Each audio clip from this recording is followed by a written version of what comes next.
Get ready for the next level play. How can we stay ahead of the transformation?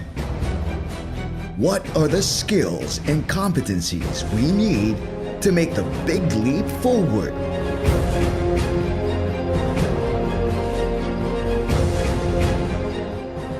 How can stakeholders collaborate better?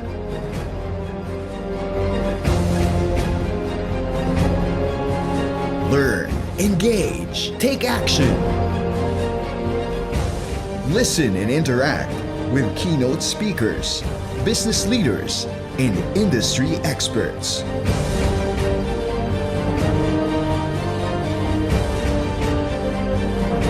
Join the virtual 2021 Transformation Summit, July 12 to 15, 2021.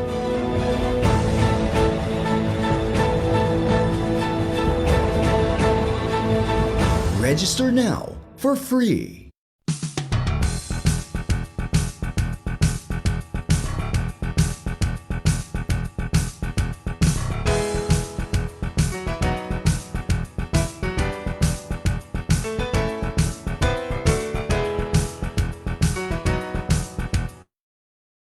Good morning, everyone. I am DJ, this year's conference chair, and in behalf of the chairman and the board of trustees of the Cebu IT BPM organization, or CIB.O, welcome to the fourth and final day of the 2021 Transformation Summit. In the next 2 hours, we will cover the future of office, research and development, offshoring for high-tech industries, the next level play discussion on data security, innovation, and ecosystem development, leading to the signing of the Triple Helix Memorandum of Understanding. And just like the last 3 days of the summit, please feel free to key in your questions at the chat box for those of us who are watching us on Zoom. And for those who are watching us live on Facebook, please type in your questions in the comment section below. And please also hang on until the end of today's session for you to qualify for exciting prizes from Converge IT Solutions, Globe, and Cebu Safari. For winners from the previous 3-day sessions, please check in the details at the CIB.O Facebook page. So, is everyone ready for the next level play? I am. We are ready. For the last 3 days, we've been having insights about the future. COVID-19 and the swift movement towards the digital space significantly changed how we do business the world over. I'm sure we're interested to know about the future of office.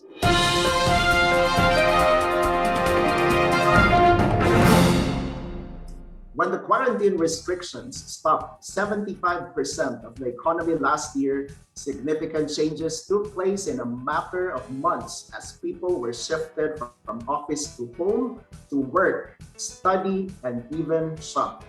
Still, we know that when COVID-19 is over, offices will still be used, but differently. Now the question is, what's the next level play? To speak about the future of office is the Senior Director, District Operations of SYKES Asia Incorporated. Let's welcome to the virtual stage, Ms. Jethsel Salado. I remember many years ago, people consider location and office culture before joining a company. Think about the amazing campuses where you can find man-made lagoon, park, or even gardens, right? Others would opt for some tall or mid-sized building where you need to line up to get to the elevator before you get to your office floor or office space. The maskless co-workers chit-chatting during breaks, free meals from the cafeteria, and the overflowing supply of coffee, unlimited hugs and catch-up sessions with your office friends. I'm pretty sure you miss all of those, right? Many of us have been stuck at home, dreaming of meeting our colleagues beyond the screen of Zoom and Teams. Those who have returned to the office found a much different reality. Mandatory face mask and face shield, social distancing, solo lunch break, and limited interaction with peers. Faced with reality, could be asking me, will we ever go back to normal after COVID-19? My short answer is probably not. We will at least keep some things we love about our lives in the office. Other things will be totally different, and some will never be the same again. It may seem like a bleak perspective. However, this moment gives us an opportunity to reimagine what the offices and office look like in the future. Global has long recognized the potential of remote working as the business model of the future. Thus, made the work at home setup a global practice even before the pandemic. When the lockdown began, CIB.O showed its agility in lifting and shifting its more than 5,300 workforce to a work at home setup from a pure brick and mortar operations in a short amount of time. Our Cebu team has maintained 99% to 100% productivity through efforts on ensuring agents are all working at home with complete equipment, with correct bandwidth for their internet connection, whether they personally applied for it or maybe they applied through SYKES. As the months went on, SYKES continued to operate in all 7 sites, 5 in Manila and 2 here in Cebu. And those who reported on site were strictly protected, cared for, and attended with the strictest protocols. Both efforts, the sanitary and the precautionary measures required by the government, as well as the internal guidelines implemented by SYKES, increased personal protection, which reduced the risk of possible contagion. I am pretty sure that we all have adapted to the new normal and left the old normal fold. Sanitation here and there, temperature checks, health declaration forms, health and safety reminders, or all over the place, and a lot more. We recognize how things can be difficult for our employees at this point. Thus, employee engagement and our employees' mental health is our focus. We have a regular home inspection activity where we have a video call meeting with our employees to check on them. Of course, how are they doing, their well-being. We also wanted to check their space, if there's anything that they need to be successful in working at home. This is our proactive approach for us on mitigating any risks and our way of ensuring we follow workplace security even at home. Our games, all the activities that we have, fish activities, huddles, and team meetings were actually never ceased. It has just changed platforms. We continue to organize singing contests, dance contests, TikTok challenges, bingo, Kahoot games, or anniversary parties for most of our teams. All of these are done virtually. We recently ended actually our sports fest for SYKES, where we had Mobile Legends, Call of Duty tournaments. We have dance workouts, challenges, chess tournaments, and a quiz night. Oh, we sure had a lot of fun, supporting our teams and our representatives for each of the locations. And it was really, really great. I am happy with, seeing a lot of our teams engaging, even in social media, and supporting all of our team members. We also launched our SYKES Armor. It's our vaccination program where we provide free vaccines for our employees, for those who would like to avail of it. And we also have our SYKES mental health program where we partner with another company for resources, workshops, and counselors for our employees' mental well-being. Companies are looking at a hybrid model with staff particularly working at home or in the office. We're also looking at a home office setup or a work at home dormitory where homes are made more conducive for both working and living at the same time. As business consider how to begin to reopen, we must remain nimble and pay close attention to local conditions and changing local government guidelines and practices. Harvard Business have shared a few guiding questions we can use to prepare for. One is, when is the right time for the employees to return? Who should return to the workplace? How can we protect our employees who come to work? How can we meet our employees' growing mental and emotional health needs? How should we communicate around return to the workplace setup? Preparation is the key. Currently, SYKES is operating in both work at home and on-site, and the decision to go back to the site shall be based on many considerations, such as business, client, and operational needs, as well as government regulations, among many others. With the increasing deployment of vaccines, we can optimistically hope that we're at the beginning of the end of this troubling chapter. However, we are still very much into the thick of it, and it will be difficult to say with any certainty what the future of the office will look like until it is truly safe to gather without restrictions again. Thank you so much for listening. This is Jethsel Salado, Senior Site Director for SYKES Cebu. Have a great day.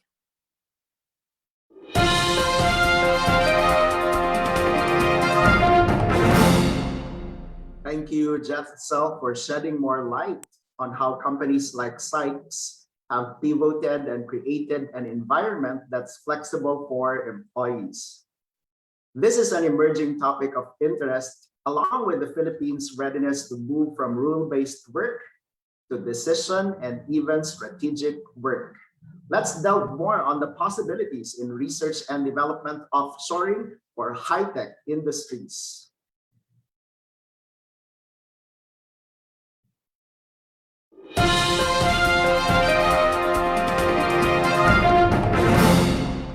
There is both an ongoing debate and openness about offshoring high-tech jobs. The overall consensus appears to be more positive than negative. There is some kind of a growing agreement that we are in a global economy and that this is a trend that cannot be reversed. Let's see what our next set of speakers have to say about this. They are presently with a company that was recently inducted in the International ICT Awards Hall of Fame for showing consistent, outstanding achievements, excellence, and leadership in the most innovative company award category for 3 consecutive years. This year, the company was also awarded as the Best Global In-House Center of the Year. To talk about research and development offshoring for high-tech industries are the Hardware Manufacturing Operations Design Center Manager Robert Cruz, the General Manager Asia Product Research and Development Cristina Quebrata, and the Director Asia Software Product at Lexmark International, Mr. Eddie Yohon.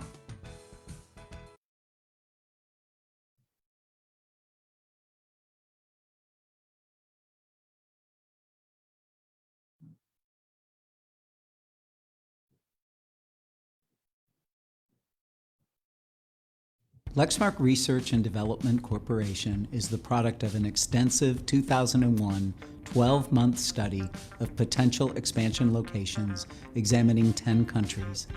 At the conclusion, Lexmark Research and Development Corporation established its roots in one of the metropolitan cities of the Philippines and the Queen City of the South, Cebu. It's a city that was viewed to shape development in the Asian region over the next decade. Furthermore, in time, Cebu would become a favorite expansion site for companies around the world. Cebu City won out for many reasons.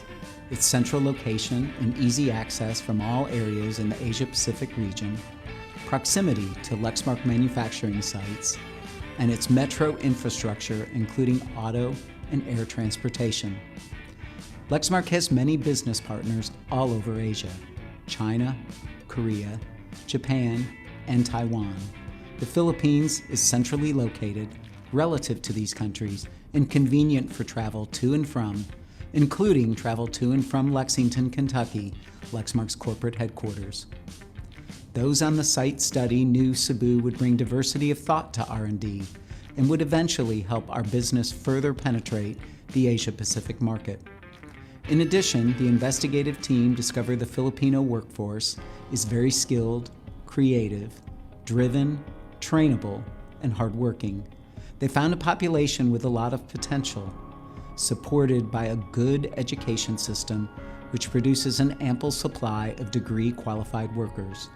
In fact, the city is home to some of the best universities in the country and firms which expand in the province have exclusive access to this technically skilled workforce. Finally, English is a second language in the Philippines, making it easy and comfortable for an American company like Lexmark to communicate with its Filipino peers. So, Lexmark Research and Development Corporation initiated a multi-million-dollar facility investment in Cebu. In 2001, it was christened with an initial mission of supporting printer software and driver development. Then in January, the first 15 employees were hired, given orientation, and then sent to Lexmark headquarters for training. Today, Lexmark Cebu has grown into the Asia-Pacific base for both R&D and our shared services operations, supporting functions all over the world. It is noteworthy that the Cebu facility is the largest site next to corporate headquarters. Lexmark Cebu is now a globally integrated center that is inextricably part of Lexmark, with unique competencies and subject matter expertise in areas including development and test of hardware, firmware, and software, prototype builds leveraging our in-house model shop, UX design, information development, supply chain, customer support, pre-certification testing such as EMC, quality assurance, sales and marketing support, IT, finance, accountability, and HR. Many of Lexmark's Cebu teams set their own goals, manage their projects, track progress, develop actions, and are accountable for their results. In 2015, the R&D mission expanded further to include additional roles in sensor technology development, tools development, test engineering, videography, and user experience. The vision of growing more capacity and capability in Cebu is still relevant today. Technology evolves, and firms which identify customer pain points and find innovative solutions to resolve these pain points, all while reducing expense and increasing productivity, will succeed. We in headquarters continue to have high expectations of our colleagues in Cebu in helping the firm reach its corporate aspirations. Fundamental R&D strategy of Lexmark is to create 4 sites, which are Lexington, Kentucky as our headquarters, Boulder, Colorado, Kolkata, India, and Cebu, Philippines. The 4 sites have operated and complemented each other by providing accountabilities and capabilities for innovation. This paved the way in leveraging each site's strengths and enabling the teams to do an end-to-end delivery for embedded systems, mechanical engineering, software engineering, and product design. The availability of the technical and creative skills in Cebu enabled the site to be responsible for the development and delivery of printer hardware modules and assemblies, embedded and software code and programming, information development, user experience, industrial design, videos, and animations. Part of Lexmark's strategy to accelerate the growth of Cebu's site's expertise was global assignments in Lexington. This enabled Cebu engineers to work hand-in-hand with the organization's subject matter experts, top scientists, and engineers. From the start, Lexmark has sought to define itself by focusing on customer intimacy, technology ownership, and industry experience. In today's environment, naturally, this entails a depth of ability and innovation in all levels of its people, as well as a culture and infrastructure capable of supporting it in the long term. As a developer of products that are shipped to all geographic segments, Lexmark Cebu ensures that quality and safety standards and certifications are met by its products. That's why it has set up and continues to upgrade a number of specialized laboratories and equipment. These laboratories fulfill testing or development functions, or in some cases both, serving as much as a platform for analysis and troubleshooting, as well as a venue for experimentation and innovation. For example, we have Systems Reliability Testing Laboratory, which was moved from China to Cebu, bringing it closer to development operation and cutting shipping time and costs. Lexmark Cebu's rich experience in system testing and simulating the customer environment brought a different value add to the system's reliability testing. The power supply development team expanded their capability by bringing in reliability demonstration test capability previously outsourced to various external houses in China. Lexmark Cebu invested 2.3 million pesos to bring in the new test capabilities in-house, which resulted to tighter control of the tests, as well as a much higher confidence factor to the Lexmark power supply modules used across all of Lexmark's product segments. Our software development team continually updates and refines our complete portfolio of products throughout the year. Successes that stand out in 2020 are the launch of a major new version of our enterprise printer management tool, the rapid deployment of a touchless print experience in response to COVID, and the innovative approach to deliver custom printer look and feel using our embedded solutions framework technology. These successes demonstrate our ability to innovate, take risks, and move with speed. Our software development team continually updates and refines our complete portfolio of products throughout the year. Successes that stand out in 2020 are the launch of a major new version of our enterprise printer management tool, the rapid deployment of a touchless print experience in response to COVID, and the innovative approach to deliver custom printer look and feel using our embedded solutions framework technology. These successes demonstrate our ability to innovate, take risks, and move with speed. Our growing data science and analytics team held a virtual grand opening of the new Data Science and Analytics Center and formed a company-wide data coalition dedicated to the continued digital transformation and advancement of Lexmark. The proximity to China gave Cebu an advantage where we have leveraged the team to develop and deploy test equipment fixtures for manufacturing operations used for Lexmark's manufacturing sites. It also allowed our Cebu engineers to provide faster support to our manufacturing operations in both new product introductions and sustaining engineering. The culture of invention in Cebu is supported by technology R&D facilities that are state-of-the-art, not just in the Philippines but throughout Asia.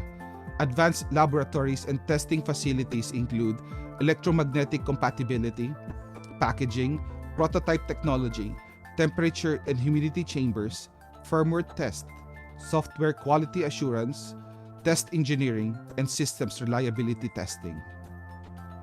For 2020, a total of 80 United States Patent and Trademark Office issued patents have been awarded to Lexmark. 7 Cebu inventors were awarded for this patent. The pandemic has brought nothing but a stronger organization, relentless in continuing all operations and services, as well as continuing to drive product development schedules. Our recent product launches is a testament to the company's resilience. Another milestone to the growing capabilities of Lexmark Cebu R&D, not just in technology but also in its leadership, is the promotion and assignment of having a local director and general manager for Asia Product Delivery, Christina Quebrata. Lexmark Cebu's strategic location and growth over the years have provided a strong foundation for the site to continuously increase and expand its value add to the whole organization.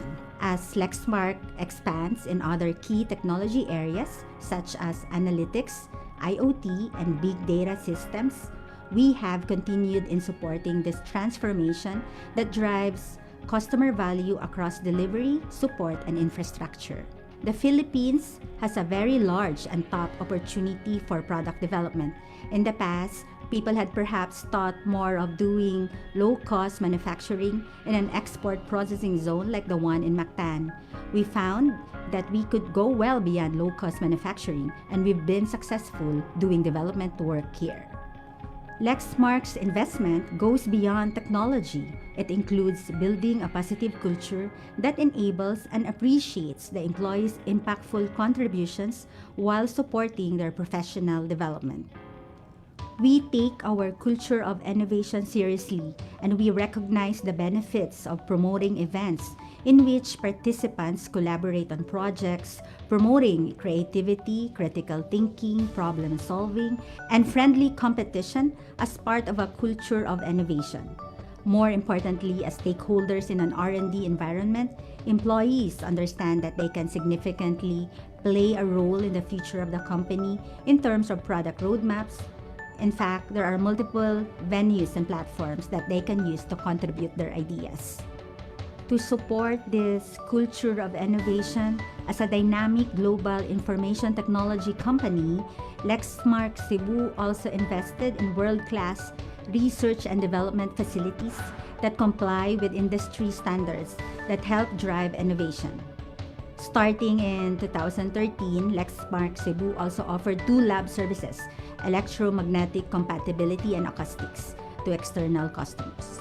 This is a testament to the sophisticated, highly advanced R&D facilities unique in the Philippines and even in Asia, and providing additional revenue for the company. Aside from laboratories and facilities, R&D environments are probably among the most demanding in terms of the need for collaboration tools.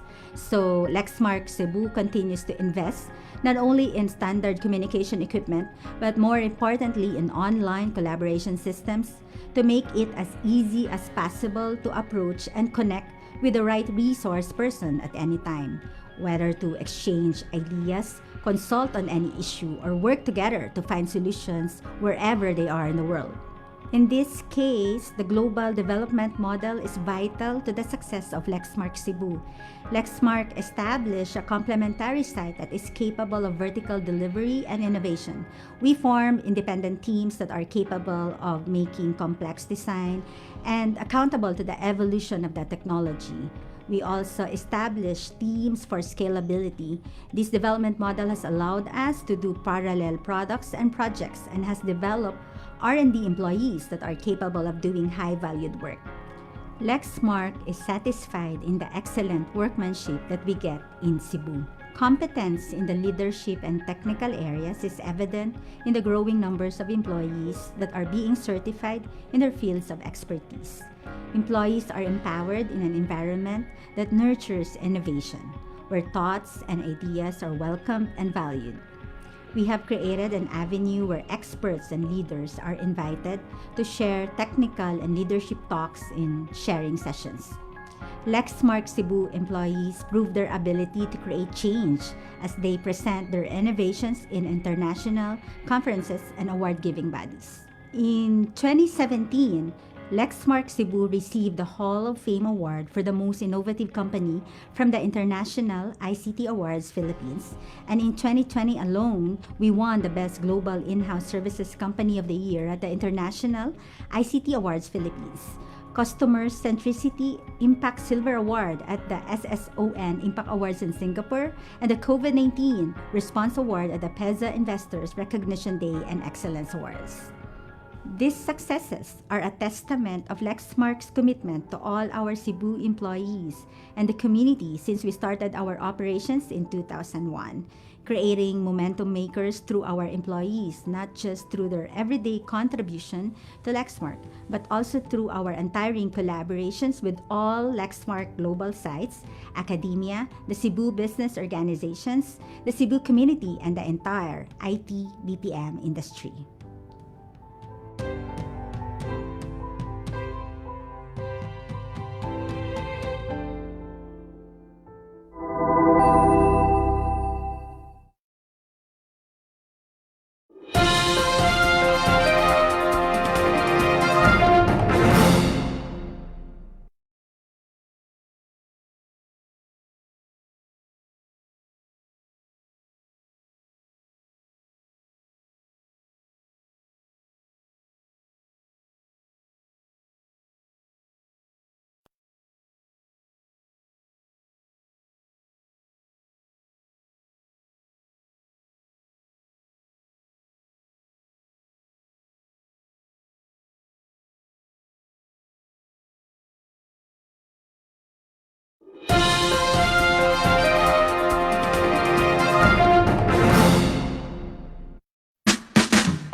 Robert, Christina, and it's certainly great to be back. And great to see all of from you. Now, it's also like a reunion of sorts. Moving on, it is important to note that the scale of offshoring offers advantages beyond just cost of labor. Times of change present opportunities. And those who become really good at what we do gets better, high-value strategic work. And an essential part of that is the process of protecting data from unauthorized access and data corruption throughout its life cycle.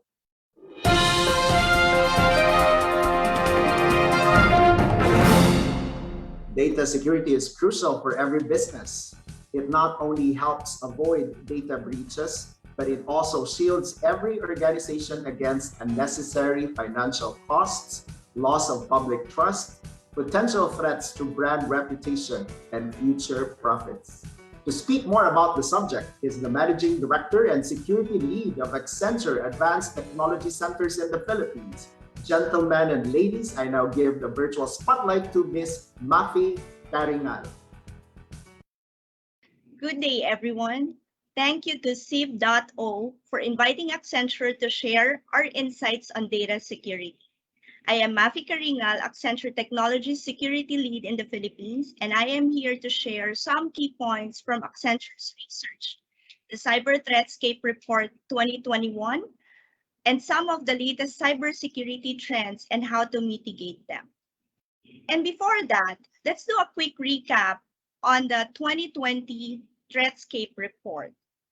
Accenture Cyber Threat Intelligence continues to create relevant, timely, and actionable intelligence. Previous reports have included factors that are influencing the cyber threat landscape. Last year, the COVID-19 accelerates the need for adaptive security. The pandemic has opened the door to opportunistic threats, creating social engineering opportunities such as new phishing campaigns. It has also put unprecedented pressure on organizations as they struggle with business continuity, travel restrictions, and remote working. Secondly, new sophisticated TTPS, or what we call target business continuity. Established platforms are observed to be under siege as sophisticated cyber threat actors have aggressively targeted systems supporting Microsoft Exchange and OWA, or OWA. Third, mass or noisy cyber attacks complicate detection. Threat actors, increasingly organized cyber criminal groups, continue to try to compromise their victims' supply chains.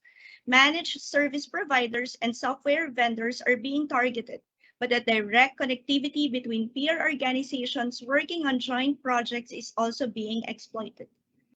Fourth, ransomware feeds new profitable, scalable business models. Threat actors are finding new ways to influence victims to pay.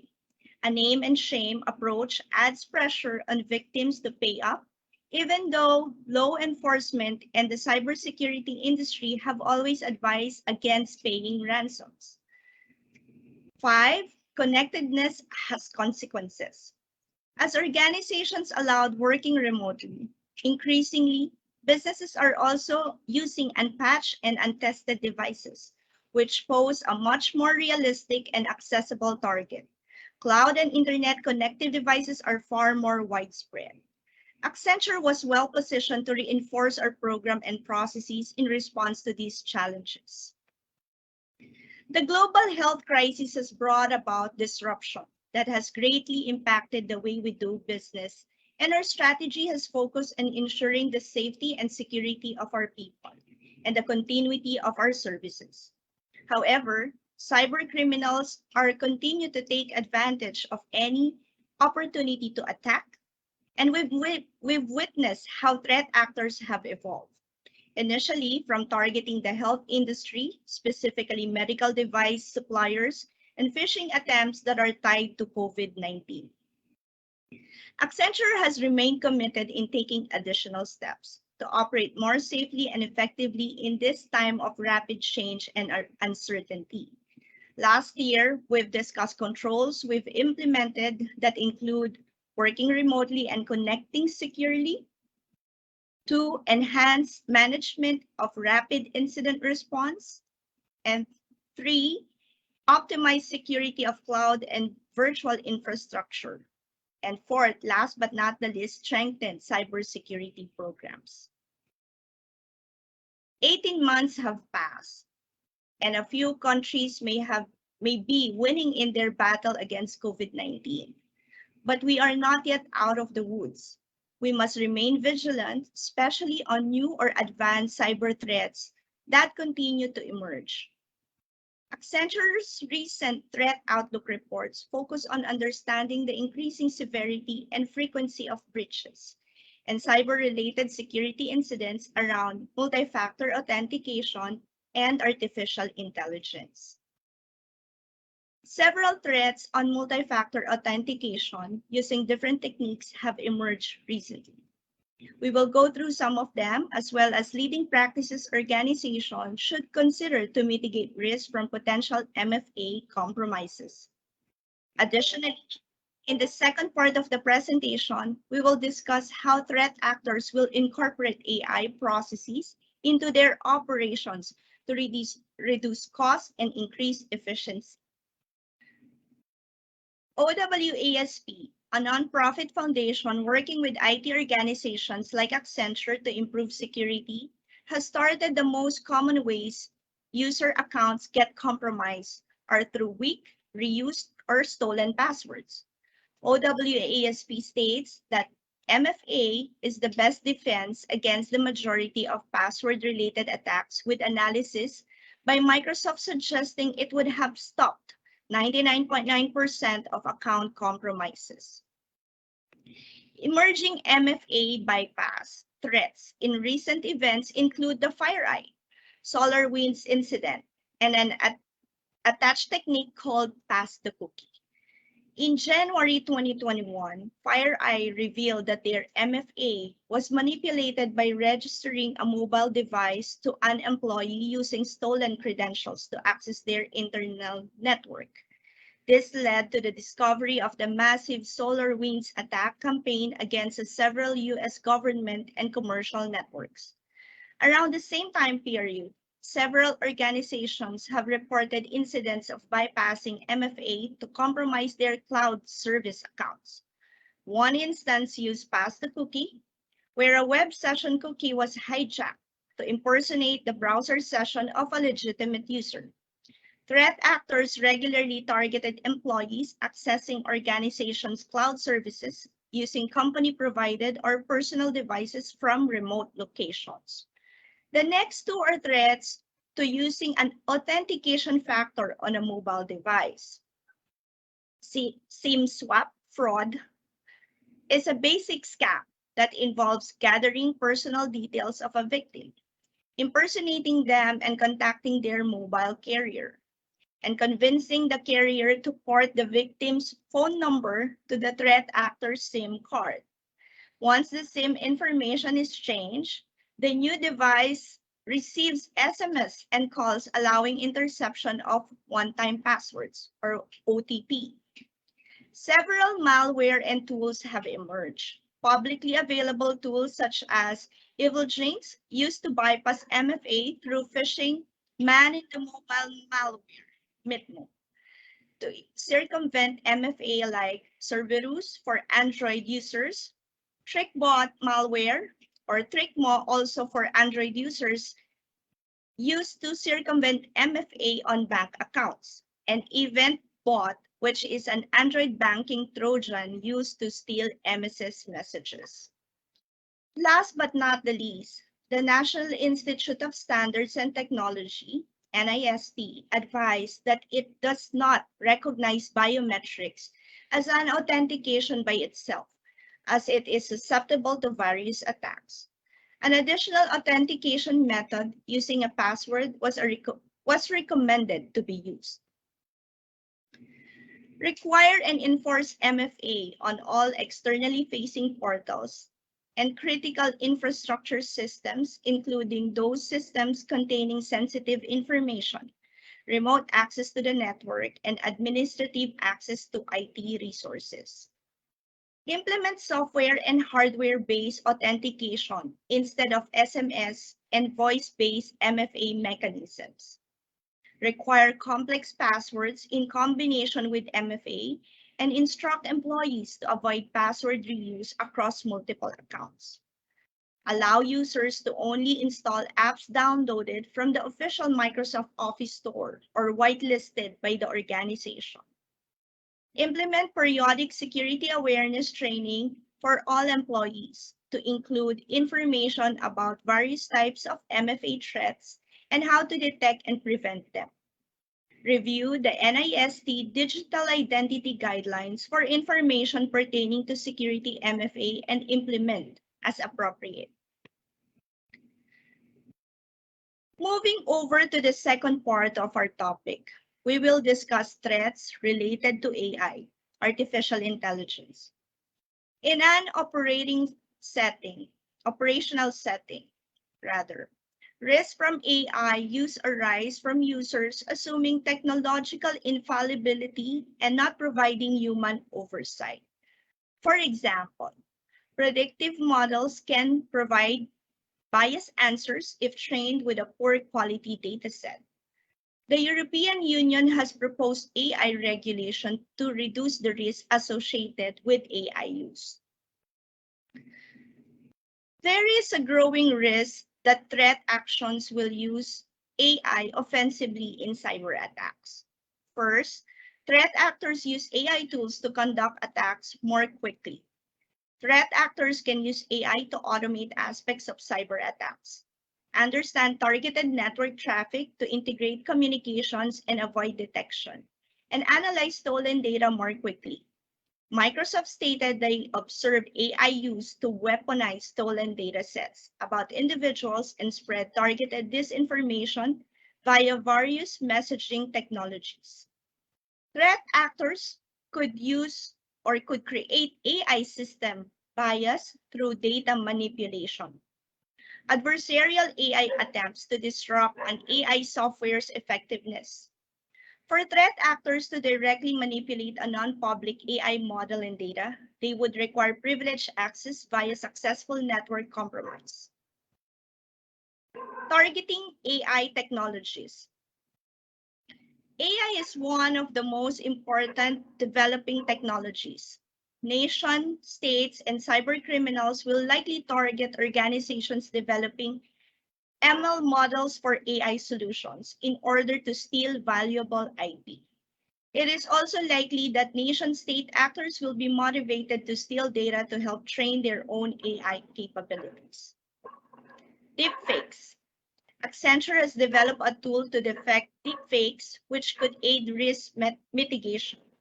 Concern over deepfakes used in malicious disinformation campaigns on social media has been so prevalent that Facebook banned the use of deepfakes, which are intended to mislead. However, it has been noted that simple video editing can achieve a threat actor's desired effect to mislead users. Malicious AI proofs of concept.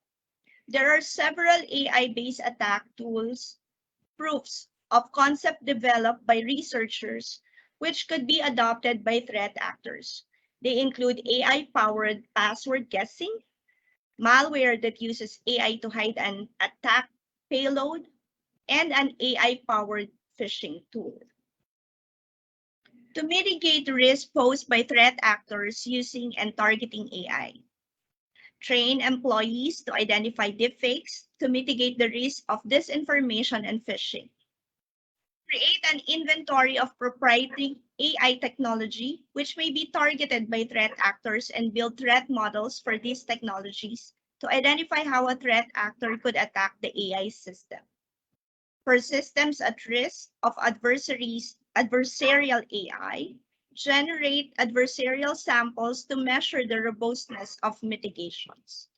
As the use of AI as an attack strategy is still developing, monitor developments in threat actors' use of AI. Accenture Security, together with our cyber threat intelligence team, continues to remind everyone that MFA is effective in providing an additional layer of security or defense, but it has limitations, so it will increasingly continue to be a target by threat actors. And as we continue to venture on the use of artificial intelligence, more examples of unintended consequences of AI emerge. Governing bodies, organizations, and for some countries, governments will introduce new regulations governing the use of AI. Our security teams will adopt AI for specific use cases, like anomalous network activity identification, incident triage and spam filtering. Human oversight is still required for current AI technologies. So that ends my presentation on data security. I hope you learned a few strategies which you can implement to your various organizations. Thank you and have a good day.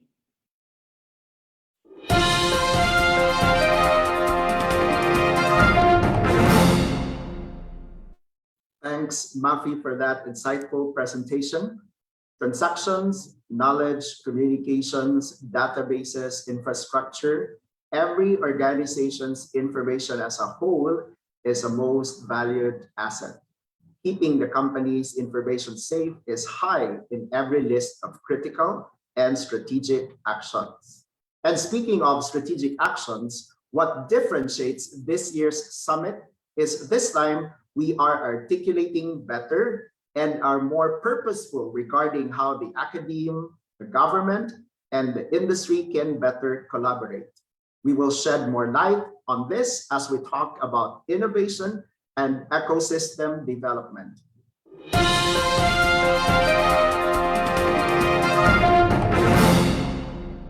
The Cebu IT BPM organization, or CIB.O, has been working closely with key players and stakeholders to make Cebu as the preferred IT BPM location for higher value IT and IT-enabled services. What is business ecosystem? Why is it important in the context of CIB.O and Cebu? How are we going to move forward? I am now giving the virtual stage to the president of CIB.O, Mr. Pert Cabataña.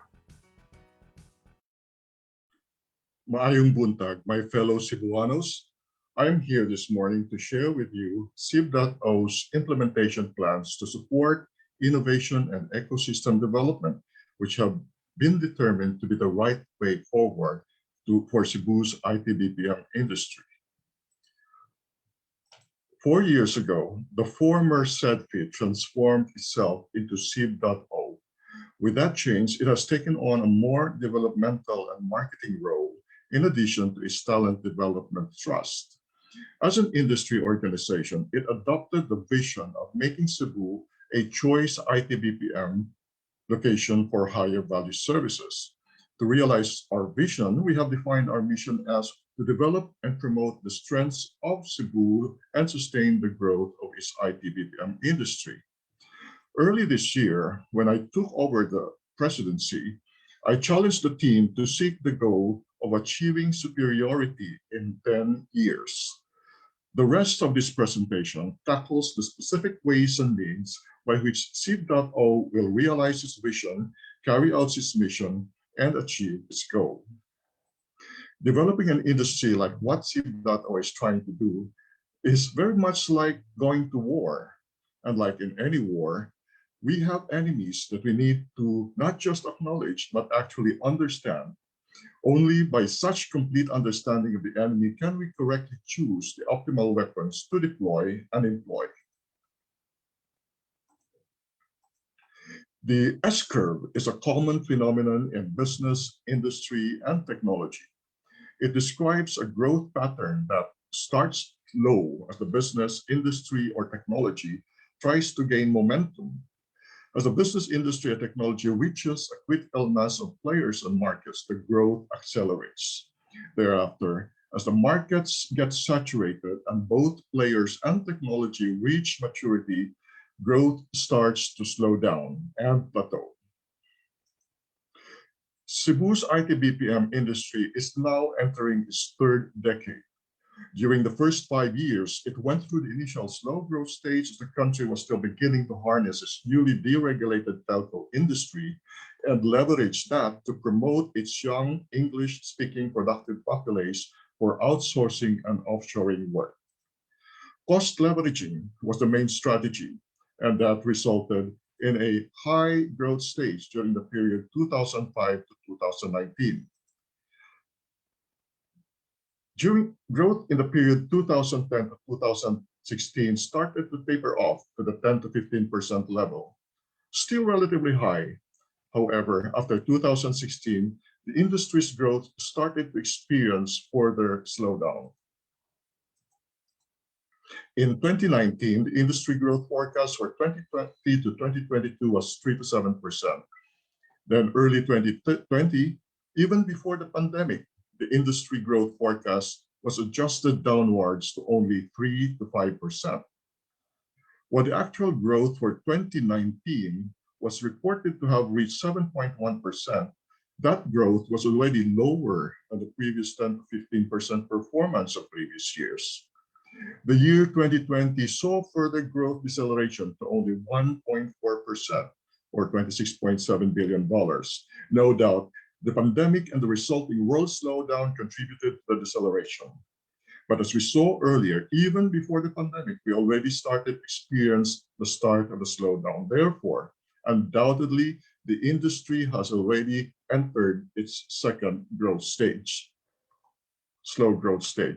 When a business, industry, or technology enters its second slow growth stage, three possible futures may be expected, depending upon how the business, industry, or technology fights.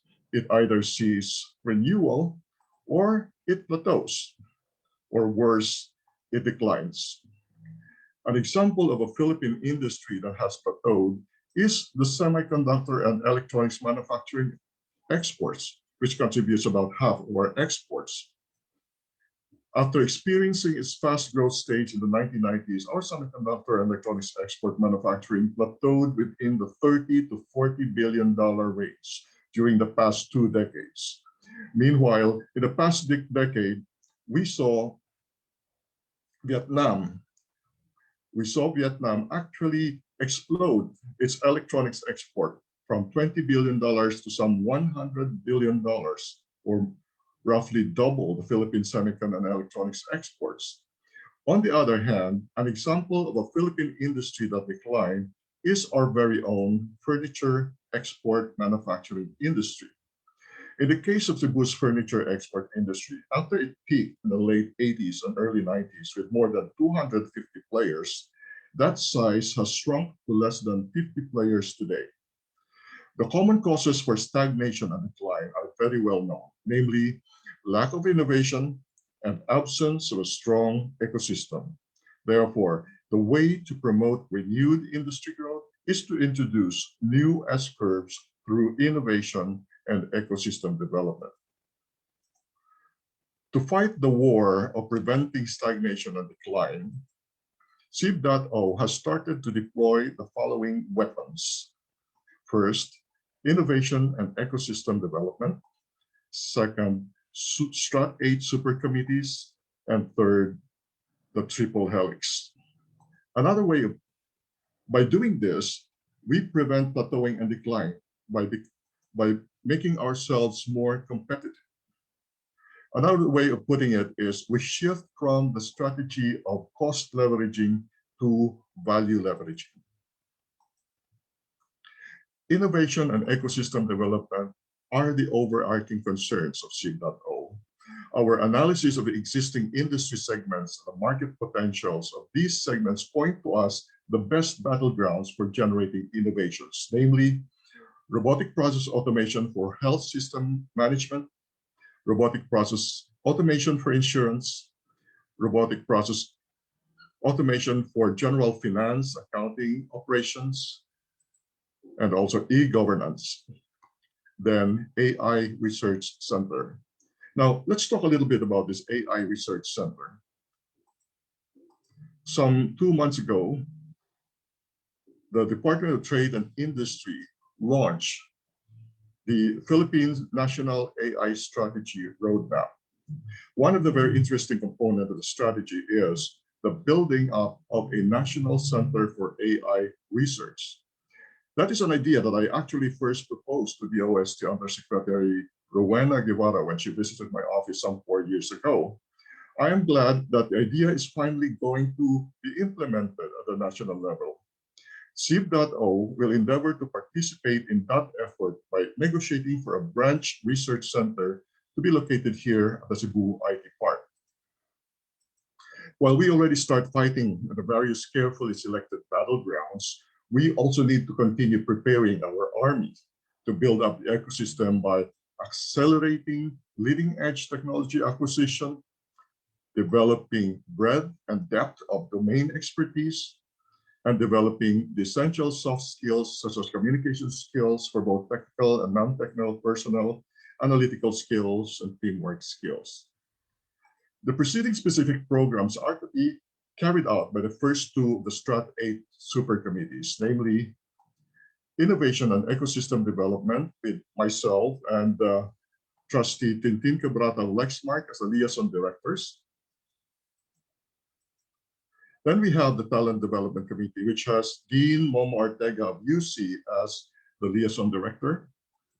And we're getting a lot of help from the Linkage Committee, which has Jigers Escario of CITU as the liaison director. Services to the members, potential members, and potential investors are to be provided by the Value Added Services Committee, which has Trustee Chris Villaba of SYKES as the liaison director.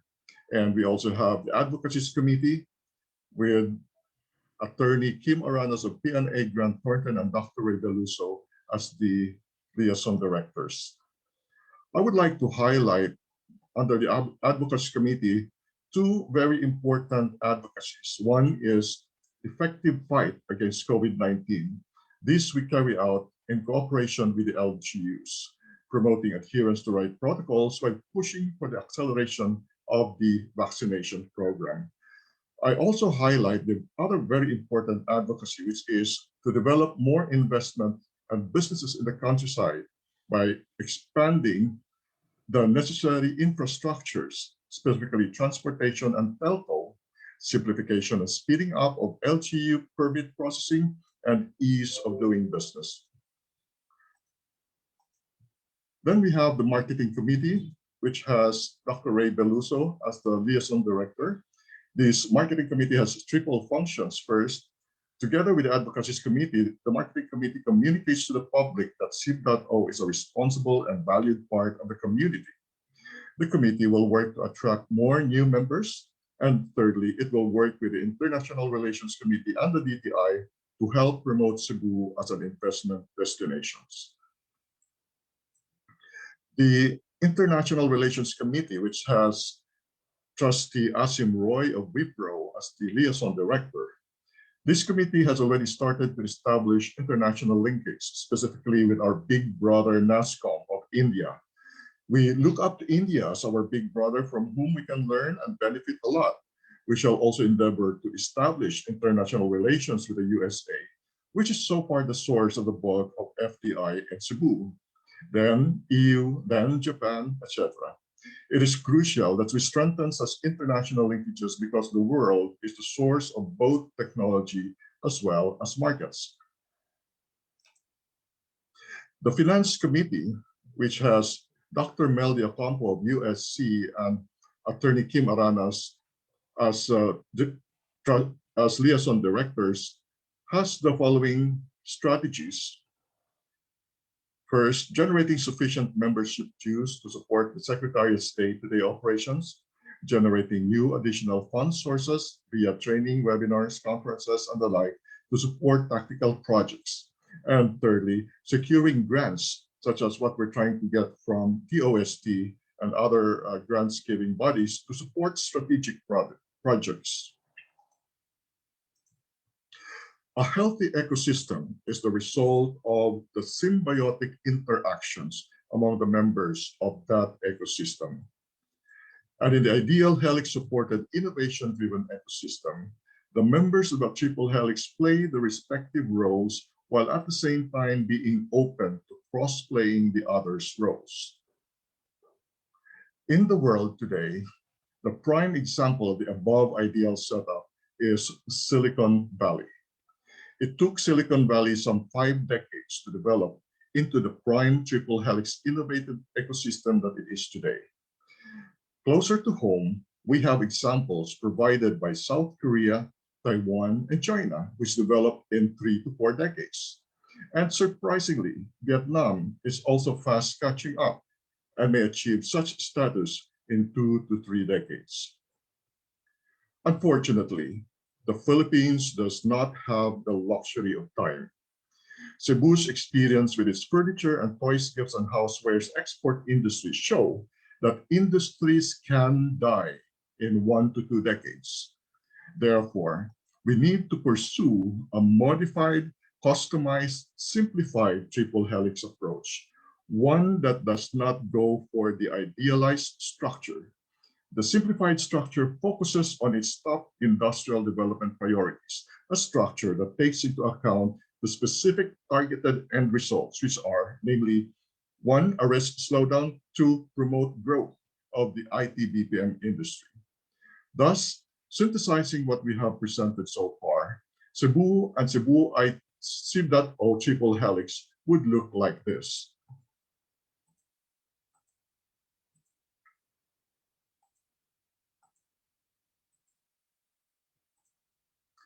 In a previous slide, we have identified specific innovation projects that are expected to benefit most the existing segment in Cebu's IT BPM industry.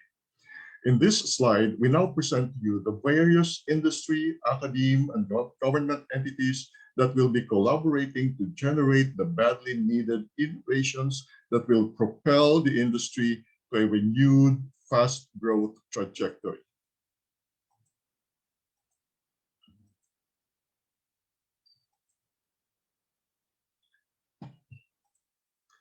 Other programs that will help develop the ecosystem are now shown here again with the respective executors and collaborators. First is the acceleration of the acquisition of leading-edge technology by collaborating with such world leaders as IBM, Microsoft, Google, Amazon Web Services, and our own DOST's Sparta. Furthermore, we also seek to develop the cell, the basic unit of the ecosystem, which is to be achieved by supporting the JSS International and Coders Guild and the PCHFI projects and activities. A key insight that has been generated in the course of our industry analysis is the need to promote collaboration between technology disciplines and business disciplines. Technology, specifically engineering technology by itself, cannot generate maximal economic impact when it is divorced from business and economics. We realize that there is an urgent need to early on provide avenues where engineering, technology, faculty, and students do collaborative projects with business faculty and students. After all, unicorns were not made by techies alone. More often than not, they were products of successful collaboration between the techies and the business model innovators.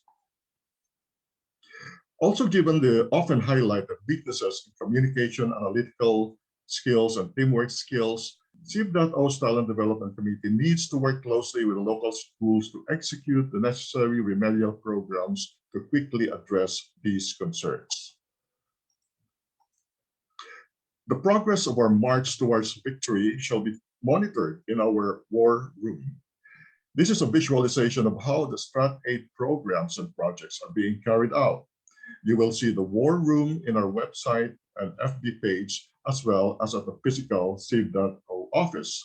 The main metrics that we shall employ are the following: % completion of programs and projects, number of new members and investors, number of new local players. Now, the last item is of great importance because, as we've learned from our friend from NASCO, Mr. Achyuta Gupta, one of the sources of strengths of India's IT BPM industry is the fact that it is dominated by local companies.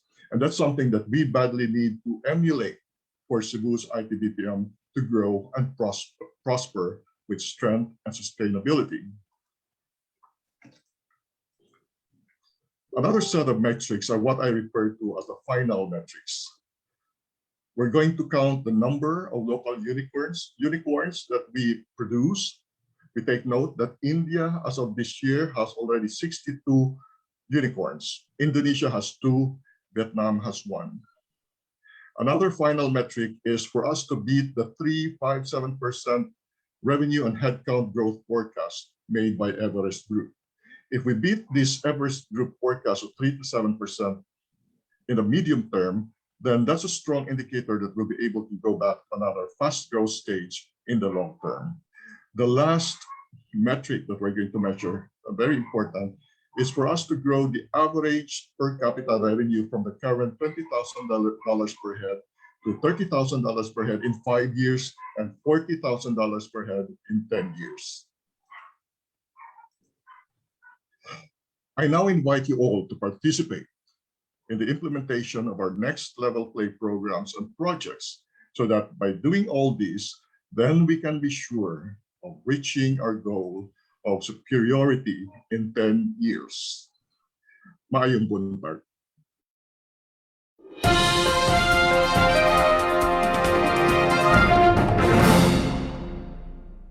Thanks, Pert. After many years, finally, we are now articulating and communicating better how we can collaborate, the industry, academe, and government in creating a sustainable innovation and ecosystem development.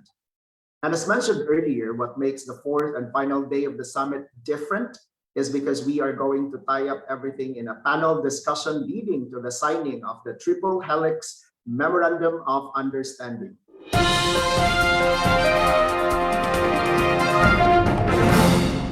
We are still collecting questions and we will do our best to answer them through the 2021 Transformation Summit's fourth and final panel discussion. At this point, we now have a better grasp on how we can proactively lead the transformation journey from parity to superiority. And just like the previous days, the panel discussion will have the Executive Director of CIB.O as moderator. Friends, let me now turn over the proceedings to Mr. Buddy Villasis. Thank you, DJ. Good morning, everyone. Welcome, Miss Jethsel from SYKES Asia, Miss Tina Cabrata, Lexmark, and Miss Mafi Caringal, of course, Mr. Pert Cabataña. Welcome to the panel discussion.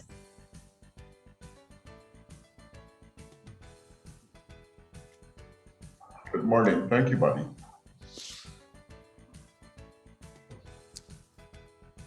Let me start the ball rolling with Jet. Hi, Jet. Hi, good morning. You had a very good presentation on the future of the office. I think it's about time for us to change gears and move to the beach. What do you think? I know. As much as we'd like to go to the beach, have fun, especially here in Cebu, we're, very, very close. And where I live right now in Mactan, there's a lot of opportunities. We can certainly go with the beach, making sure that we follow safety protocols, making sure that, we adhere to the guidelines and the reminders of the local government units, as well as of course, the beach resort where you're going to go to. Of course, you still have to follow, all these protocols, even if you're vaccinated, actually, even if you get vaccinated, you still have to wear your face masks and your face shields. Yeah, a lot of things have been disrupted by the pandemic, but of course, with the advent of technology, we can choose to work anywhere as long as we're safe. And Exactly. you have a very great, you gave us all a very great idea as to how to get started there. Tina, how are you? Ms. Tina Cabrata is representing Mr. Eddie Yohon, who earlier made a very comprehensive presentation about Lexmark's directions and how they started in Cebu. Some people are not aware that Lexmark R&D is not necessarily related to the Lexmark in Mactan. No? Mm-hmm. They all have the same name lang, but I But they used believe to be together, buddy. They used to be together. Yeah, we used to start as a combined with our Lexmark in Mactan as a manufacturing company before. I see. Mm, And with that comprehensive presentation from ID as well as what you added, Lexmark is still very busy recruiting more people. I believe we still have a lot of space in your area there for a lot of Cebuanos, considering the aggressive opportunities that you are sharing here. Could you expound more on the careers that you have available? Because your presentation has really opened a lot of eyes in Cebu. Definitely, I could expand on that. And nice to see you again, Sir Buddy. But before, I mean, congratulations to DJ, President Pert, Sir Buddy, the entire Transformation Summit Committee. The past 3 days has been full of insights, including today. I'm pretty sure a lot of our audience captured a lot of learning and really full of insights in order to build and add more capability to transform, right? And one of the takeaway really is that triple helix collaborating with the academe, the government, and of course, the collaboration between different companies. I'll expound on that on your question, Sir Buddy. So for Lexmark, we have a research development organization as well as global business services. So most of job opportunities are actually mixed.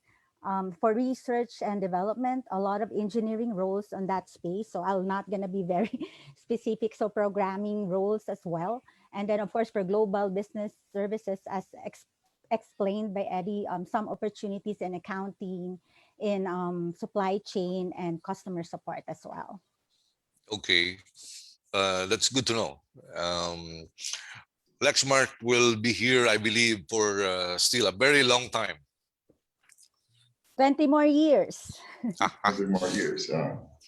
Hopefully, we could outlive that. We're now in our senior age, and things are. I mean, our timeline is not so long now. So hopefully, we could outlive those things. Mafi, how are you? Hello everyone. I'm well. Thank you for asking. But Data security is a major concern right now for companies, no, not just for big companies like CIB.O members, but even for the ordinary individual. We are being hit by phishers, hackers. Even our ordinary emails are very vulnerable. What more big companies are worried, what more the smaller ones.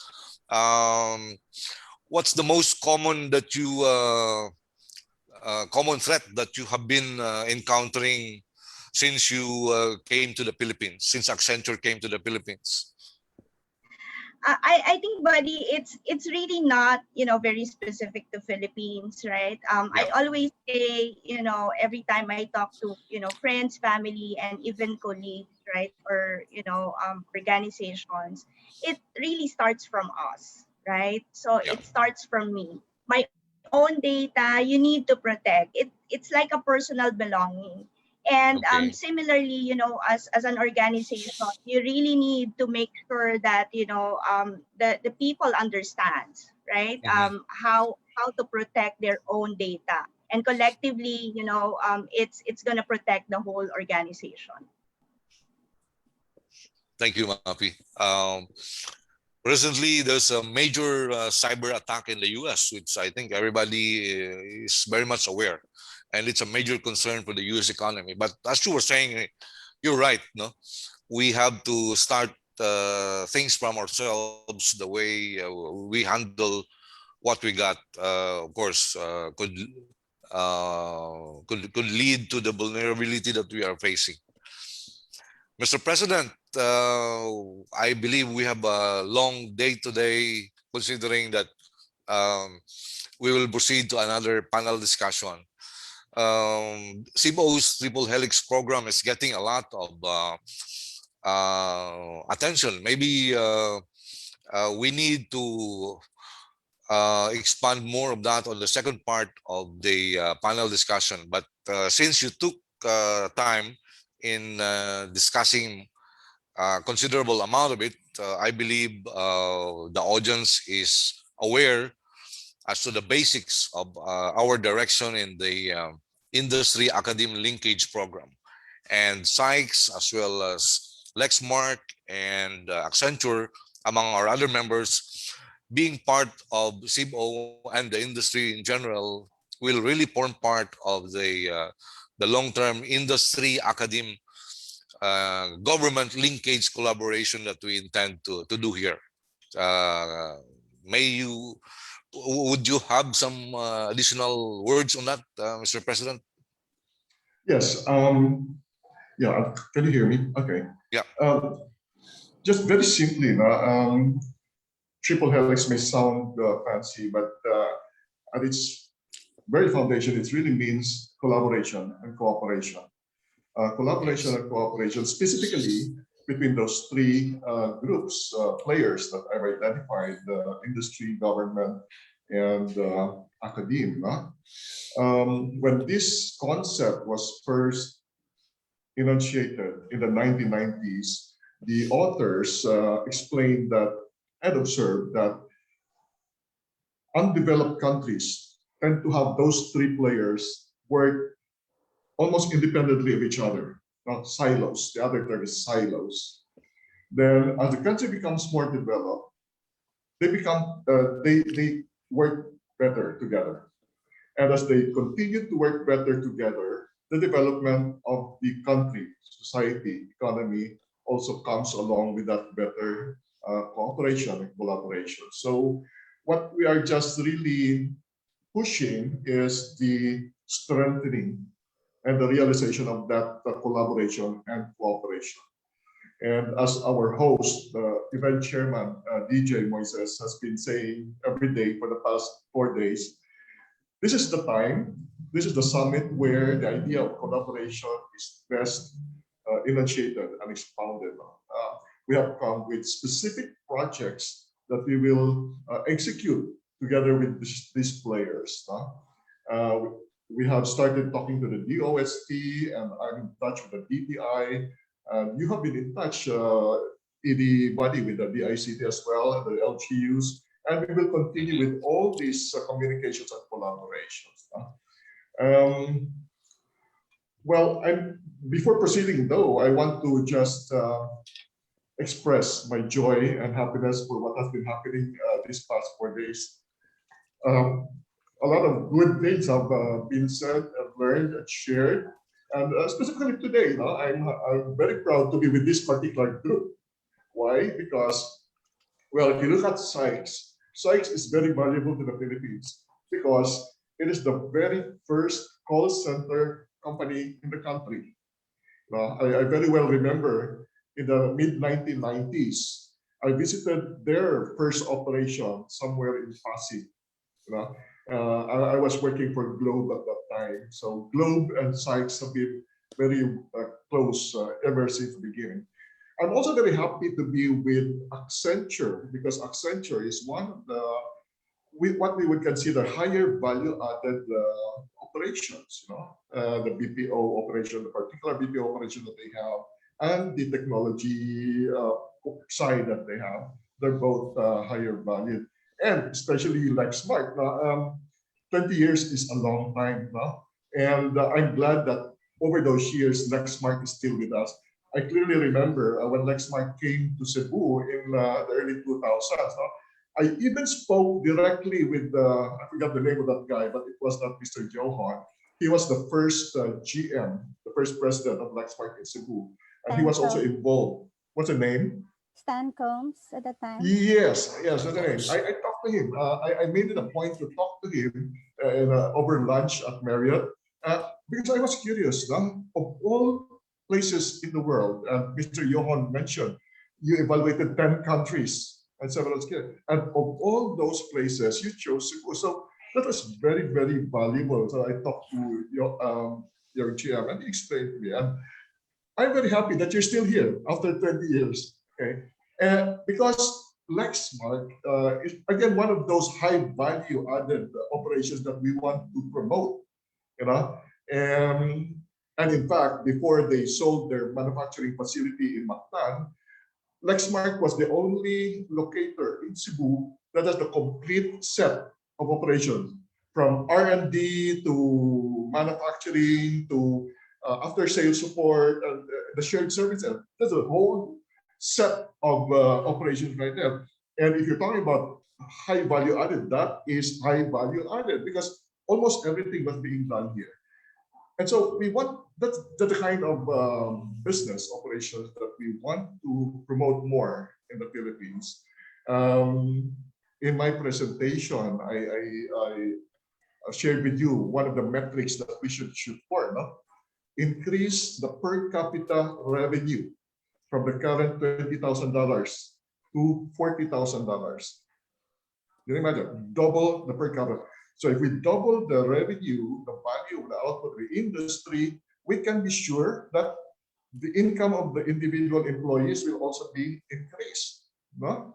May not be double, but much higher than what it is today. So by targeting higher value added operations, we are actually pushing for better income for people and for better assurance that the business will be here for a long time.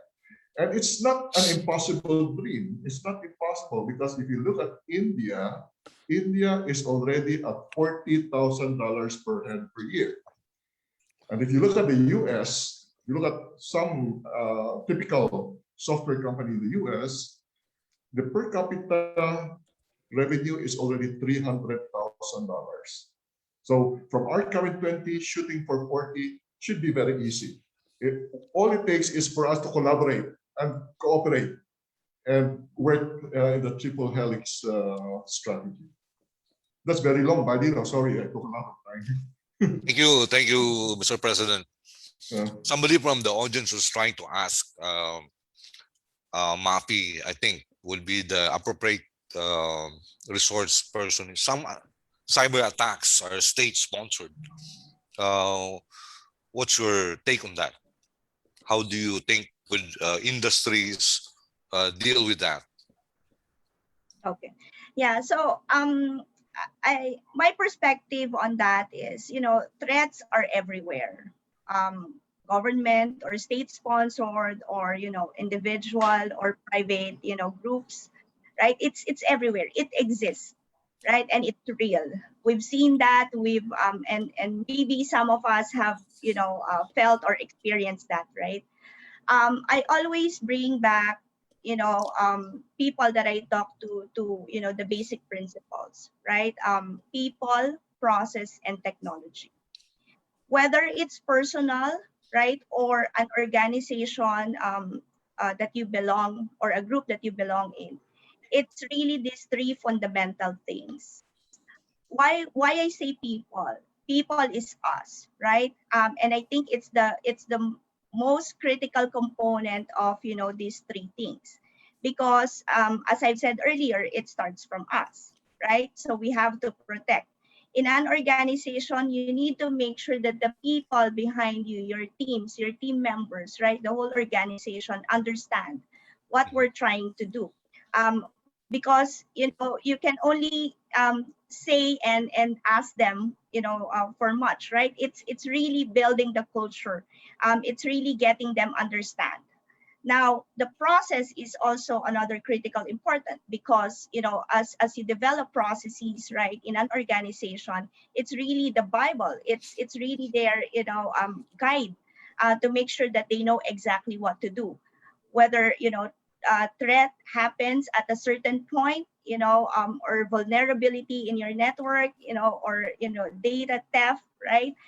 It's really something that process should be there, and it's robust, easily understandable by everyone. And of course, the technology component, because as we are in the digital age, there are so many tools available that can actually help or aid us, individually or the organization itself. So it's really these three things that you need to keep in mind And I always say, okay, technology, how do I link that, to my personal life? It's really as simple as your mobile phone or the iPads or PCs, computers of your kids, your family members, right? As simple as your password in your internet router. All these things are really data security, and you need to, as an entry point, but you need to protect. So regardless who these threat actors are, who the sponsors are, right? It really has to be in your control. Thank you, Mafi. I think Tina will need to answer this one from our audience. Given the evolving times where we are geared to more advanced technology, example, robotics, how do you think can the country adapt to the evolution, knowing that the limitation of resources and education is in itself a big challenge? Thank you for that. That's a very interesting question, Buddy. Thank you for that question. So for our end, and this is similar to how we are also upskilling the talent or the skills of our Lexmark employees. So what we are communicating, or what we are building in Lexmark is investing in professional development. So what I would say to this person too, I know it's a big challenge on what we see right now, but there's several opportunities out there with online courses to upskill there are several I guess on our second day, right, we talk about Sparta, upskilling our data science analytics. There's several opportunities there that I think we just need to take advantage to improve the talent industry here in the Philippines. Thank you, Tina. Jet, what's your take on that one? Yep, I'd like to add, and to Tina's point, there's a lot of opportunities, that a lot of resources that we can actually maximize. Right now, you can seem very challenging because you probably know it's very limited for you. But you know what? When you start searching, when you start looking for opportunities, there's a lot of platforms that are offering a lot of training materials and a lot of knowledge that you can actually maximize. The last few days training on data science, data analytics, as well as the Sparta that was mentioned earlier, and a lot of partnerships that we can work with other companies. It's the same thing that SYKES is working on right now. We do have partnerships with different organizations to make sure that we upskill and that we train our employees and our staff, and so that we can all be equipped. I think you just have to really start searching and looking for that proper training that you're looking for, and there should be tons of opportunities that we have out there, especially with the digital age. Even the trainings that are available abroad are now accessible to us because of the internet of things and a lot more. Thank you, Jet. One guy from the audience is crazy. Is asking how Lexmark makes money. I come from a manufacturing organization. We get paid for the item we produce and sell. How does Lexmark R&D generate revenue? Who sets the price? The buyer or the seller? Or the service provider? So I could answer that, Buddy. So just fundamentally from Lexmark, there's 3 avenues that we generate revenue. It's really via our imaging, our printers, but then at the same time via services as well. And from a pricing standpoint, market sets the price, so we follow that, and so that's really generally how Lexmark business is. Yeah. So I hope that answers the question of that individual. I believe they get the bigger picture, because you don't necessarily have to go down to the smaller details. Buddy, Okay. I want to raise a question for Trustee Christine. I don't know if I understood it correctly in the presentation earlier, Tin. There seemed to have been mention or a suggestion that your testing facilities are also available for use by other companies other than Lexmark. Yep. So is that a revenue earner also for you? It is. We've started that late I believe in 2015 or 2016, what we found out. So it is an investment. An acoustic lab and an EMC lab is an investment, probably a state of the art in Asia. And what we Yeah. found out is, at least Yeah. here in the Philippines, there's some need on that. And what we found out is we could generate revenue out of that. Right. And that's something worth highlighting, I think, no, because not very many people know that there are facilities in Lexmark that they can avail of, no, for a fee, of course, no. Because before a product, electronics products specifically, are commercialized and sold in the market, especially the US and Europe, they have to be tested, fully tested against like the electromagnetic radiation, compatibility, and so on, so reliability. So the facilities are available at Lexmark. Thank you, Pert. Yeah. Actually, today's panel discussion has a second part, no?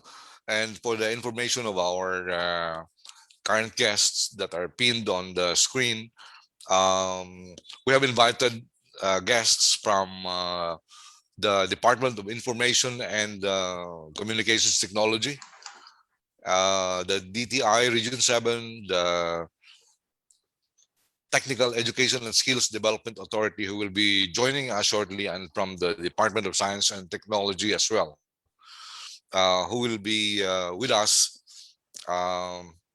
to discuss details as a form of continuity to what we're trying to discuss earlier, relative to the industry academe linkage programs. The second part of today's discussion will be co-hosted by Mr. Pert Cabataña, also with me as panel moderator. And of course, at this point, we recognize DICT RD. He is on screen. Yeah, Director Rick Amores. Good noon, everyone. We have DOST RD Engineer Jess Zamora also is online. And we have DTI RD Nanette Arbon. Good morning, ma'am. Good afternoon. Oh, afternoon already. Sorry. Good noon. Good noon. Parami daw. Good noon. And of course, we have our other guests who will form part of the Industry Academe Linkage Program under the Triple Helix direction. From the Academe, we have guests from who are members of CIB.O, no? We have seen earlier, I think, Engineer or Dr. Greg Gabison is online from USJR. Hi, Dr. Greg. My Udto, My Udto. President Pert. And our other, who else are online, Mike? The others are coming in. They're about to sign in already. So, welcome to the second part of the panel discussion. And this is geared towards the proposed the advocacy program of CIB.O, dubbed as Triple Helix. Actually, it may sound foreign to some of you, but it's plainly the industry academe linkage program, more or less on the enhanced part of it. President Pert, my co-host, will give us a short briefer if they missed the discussion earlier. Yes, well, some of the members of the panel right now are already quite familiar. Like, for example, Trustee Christine Quebrada is not just a trustee of CIB.O, she's also my co-liaison director in the Innovation and Ecosystem Development Committee. So we're together in that task, no, in that, and of course, Dr. Greg Gabison is also very familiar with what we're trying to do. So I guess it's basically the ICT Director Rick Amores, the OST 7 Jess Zamora, Regional Director, who are not as familiar And RD Lanet, I think we've already talked about this project before, about the triple helix. It's basically about cooperation, collaboration, closer, well-managed cooperation with specific projects and specific targets. While in the past, cooperation may have been discussed in broad terms, and this time we will talk about it in a specific terms, because after I've done my analysis of the industry, I have identified areas where we can initiate projects, specific projects, to generate innovation. And in my earlier presentation, I have mentioned the robotic process automation projects, because we are in an IT BPM industry. A lot of our processes involve several steps that can actually be automated.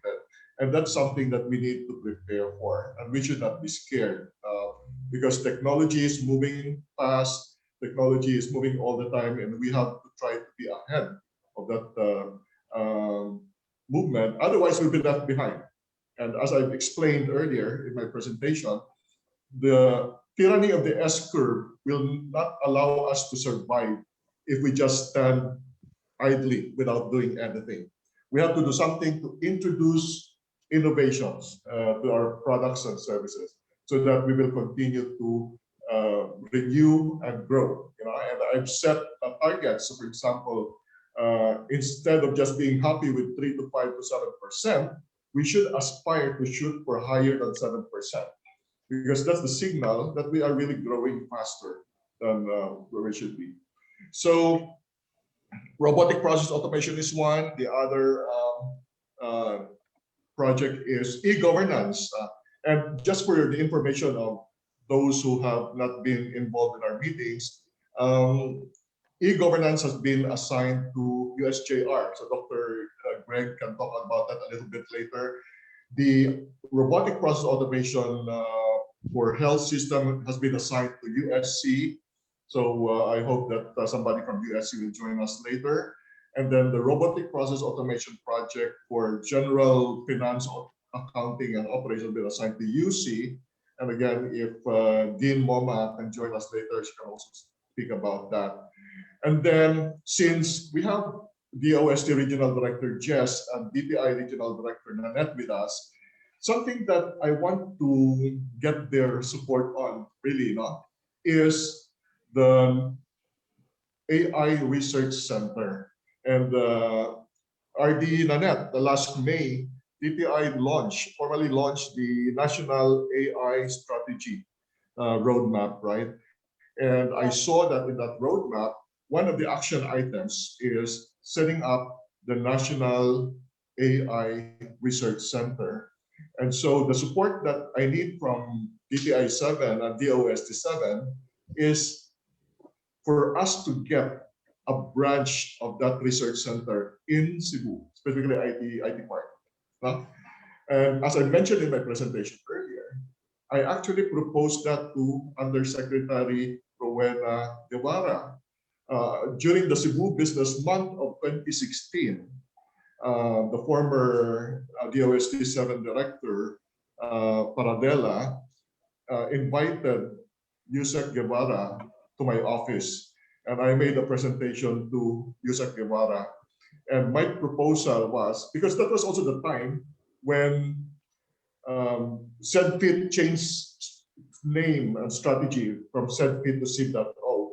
So along with that, I told her, yeah, we have a marketing job to do. And for us to do a better marketing job, we have to have a better product. And what is a better product? Ourselves as a people, generating innovation, the place Cebu, generating innovation, services, products that are better than the rest of the world can provide. That's how we can market ourselves better, all right? So yeah, I'm inviting the DTI RD Nanette and DOST RD Jess to help us push that idea. May I have your reaction, please? Yeah, we will. I will check with our undersecretary. The AI project is under the Office of Undersecretary Pita Aldaba. So I will check what is the status of that. We just launched it, right? So I really don't know Yes, yes, where we are right now with regards to roadmap. So yes. I will communicate or call her. Super, that's super. And RD Jess, what do you say? Yes, I think even before the AI, because we have already talked to Sikibara, and we have already initiated a lot of R&D projects on AI now. And in fact, I would I like the idea sa inyong mga robotics, but we have linked with our not a local nga expert guild, no, but on health research. And we have initiated na sa USGR, no? Kaya nga tong kuan ini our main murag proponent yun ini is De La Salle University. That's on correct. biomedical science, meaning to say on health, no? Biomedical kanang mga prosthetics o kanang mga kuan should be done na, no? With mananang na AI technology. So we're very glad, no? I think my suggestion is if there is a university who is willing, no? Because we have a program which we call Niche Center for Regional Development, or NICER. If there is a university who is willing to be a niche center for AI here in Central Visayas or in Cebu, no? So i-challenge that kay this should be run by a university. If San Carlos is interested, so they can submit, we can support them, and then they submit a proposal to DOST to be a center for artificial intelligence here in the region. So we would post for that, no? So the DOST has been, there is already a lot of programs, no, on mga innovation after the Innovation Act, no? Katong release ng Innovation Act. So I think we have already started even a program of startups, no? Helping startups. So we have already a program to help startups. So, and if we wanted to have a center, research center for AI, I will definitely support that. Okay. Very good. Thank you very much, RD Jess. Because in addition to the existing researchers in our universities in Cebu, I also have, how do you call that, contacts from Filipino researchers abroad. For example, I know somebody in Singapore who is into AI research in energy, and I know somebody in Spain who is into AI research also. We can invite them to also participate in this research, although they are there, but they are Cebuanos, so we can get credit. We can get credit for their work. The other thing that Can I also sure, can I interject now? If there are already experts, we have a program in the UST which we call that Balik Scientist Program. So we pay them, no? We pay them. I think we pay them. It's the pay is very good. They will always, they can transfer to the Philippines or for a short term or the long term engagement, no? So if there are Filipinos, we can provide the funds for them, no? Kami mo sweldo nila in terms of dollars. Right. That's very good. Yeah, we can help reinforce that. I know that has been going on for a number of years already, but I think we need to reinforce. You know why I mentioned this particular thing, having linkages with our kababayan. When I look at India, look at Indonesia, look at Vietnam, the particular unicorns that they have produced, you know? Look at the Indian unicorns, for example. They have 62. And it has been pointed out that 2/3 of these 62 are not in India. They are in the US, Silicon Valley, but founded by Indians. So they are counted as Indian unicorns, of course, because the founders are Indians. Now, if you look at the Indonesian unicorns, for example, it was co-founded by an Indonesian from San Francisco, or who studied in San Francisco, USA. And the partner studied in Australia. See? And in Vietnam, if you look at that particular unicorn in Vietnam, the same thing. The techie studied in the US. And then the business guy was a finance expert somewhere. Huh? So that's the thing. What I'm saying is, I observed that for technology to really grow and prosper in a particular place, you cannot be a siloed place. You have to be linked to, you have to be connected to where the source of the sustenance comes from. And in our context today, US has been the source of a lot of that sustenance, because the US has the best academic system, the best R&D infrastructure, ecosystem, and so on. So India and other places have benefited from it. Even China. China benefited a lot from the US. And I can tell that from personal experience, because I used to work in Silicon Valley for a semiconductor company where the president was from China, or a second generation Chinese rather. And so he got his PhD from the US, and then headed this company, and then later on moved a lot of that operation to China. So, you know, you can see from that how China benefited by being interconnected with other places. So we should not isolate ourselves. Now, the other thing that I want to highlight,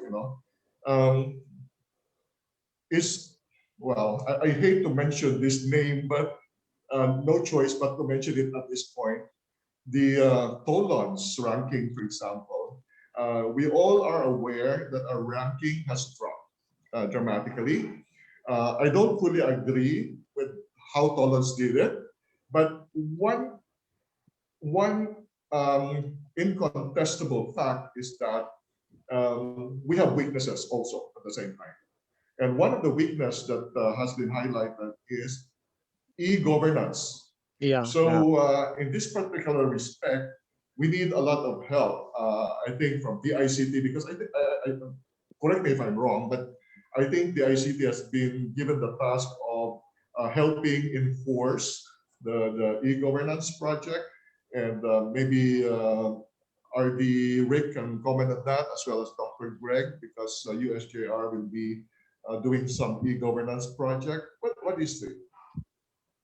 Yes, Pert, let me speak about the e-governance, or a particular aspect of e-governance. So there are many facets towards achieving e-governance in our local governments and even national government. That's why the ICT now has a Digital Transformation Bureau that's headed by a full director whose task really is to transform government, Philippine government, to be digital. Now, on the local frontier, for example, we have one of the important parameters for evaluation, especially in our rankings abroad, is getting permitting for businesses and all that. That's why the ICT, because one of the common problems always raised by LGUs, they don't have the money or the budget, especially the smaller ones, to build their own systems and all that. So the ease of doing business law requires the local governments to have their e-boss systems by June of last month. So the deadline has passed, and there are still quite a number of local governments that have not really fully embraced the digital. But we are happy to note that a big number as well has already embraced it. In fact, a big number has taken up the use of our EBPLS system. The EBPLS system that is being deployed by the ICT is free to use by local government units who want to do their business permitting online, electronically. So it has facilities for electronic payment and all that. So, and it is zero cost, except for the cost of their manpower who will use it, and of course some devices that they might have to acquire for their offices. So that's one way that the government or the ICT is helping our localities. Number two, we've also been tasked to help facilitate better improved connectivity, better access to our citizens to the internet, because every day we hear in social media complaints on how slow the internet is or how expensive it is. So the ICT is working towards that by, number one, encouraging competition all around, having more efficient systems. That's why we have a common tower policy. Instead of a telco building one tower just for themselves, we now have encouraged common tower companies to build so that the infrastructure cost will not be so high. We're also encouraging the build-up of fiber optic networks across the country through private sector initiatives and the government itself. Like here in Cebu, for example, we have finished our GovNet Phase 1, which connects most of the major government offices, including DOST and DTI. That's why I think Director Nanette can attest to the better speed that they're now getting, hopefully. So these are things that we're also doing. On the other hand, in terms of manpower development, we also have some training that we do in terms of some basic literacy for some of our communities that we have already put up Wi-Fi access points. And we are actually now also in talks or collaborating with local governments that they provide more access points as part of our free Wi-Fi initiative, and we provide the bandwidth, especially because of the Mandanas ruling, which devolves a lot of these functions to the LGU. So there are functions that are still left with the national government, like the national backbone and sourcing of connectivity. But local infra, for example, in the cities or in the towns, will now really be in the hands of the LGUs, if they really want to develop it further and all that. So I think that is the three areas that we are in. We're involved in some capacity development. We're involved in developing some systems for local governance to improve the e-government processes, and of course, enabling the environment in terms of the connectivity. So those are the three major areas that the ICT is working on. And of course, we are gladly collaborating as well with our perennial partners, DOST and DTI, in various activities that we have. And of course, lest I forget, of course, our partnership with the CIB.O and the other ICT councils in the country on how we can help the industry as well, because the ICT councils such as CIB.O is the embodiment of the industry in our localities. So that being said, I think those are the areas that we can collaborate with, and hopefully we can partner and do something to enhance the development of our city, our province, and our region. Thank you. Very, very good. Thank you very much. Yeah, Nanette. Hi. So can I add to what Arjun said? Please. There is this program called CMCI, Cities Municipalities Competitiveness Index. So that I think that was launched so many years ago. So every year, parang we compare LGUs against each other, my scoring system. So for the longest time, there were 4 pillars there: economic dynamism, government efficiency, infrastructure, and resiliency. But this year, a 5th pillar was added: innovation. So under that innovation pillar, new indicators were included. One of that is the adoption of eBPLS. So we call that eBPLS. This is the e-governance thing, the electronic BPLS, right? So it can be like, it doesn't have to be the ICT system, the eBPLS of the ICT. It can be because other government other LGUs already have their own systems. But we are monitoring that under that program. So that also contributes to their score if they have adopted an eBPLS system in their processes. Very good. Thank you very much, RD Nanette. Before I wrap up, I'd like to hear from Dr. Greg. What's your reaction, Dr. Greg, to the discussion so far? Actually, this will be a compounded reaction. Actually, I also chatted with Buddy. I hope he saw it. I would like to answer that aspect in terms of the in the previous panel discussion, because there was a question like how would actually government, including education, react to this ever-growing technology requirements, especially on robotics or AI or something like that. We're very much in one with the government, especially with DTI's declaration for that new strategy for that AI roadmap. In fact, I'm also part of the Commission in Higher Education. I'm actually part of the technical panel for IT. There are two of us in Cebu. That's Sherry Santa Romana, also with CITU. And frankly speaking, being part of the technical panel, we are actually, well, for the longest time, we have actually been directing ourselves to really put some teeth on that artificial intelligence track. And we know for a fact that AI is such a huge, humongous area to consider. So you talk about machine learning, and then if you talk about machine learning, you're talking about supervised and supervised. Then you're also talking about deep learning. There's so much, and then you're also talking about whether it's something that you need.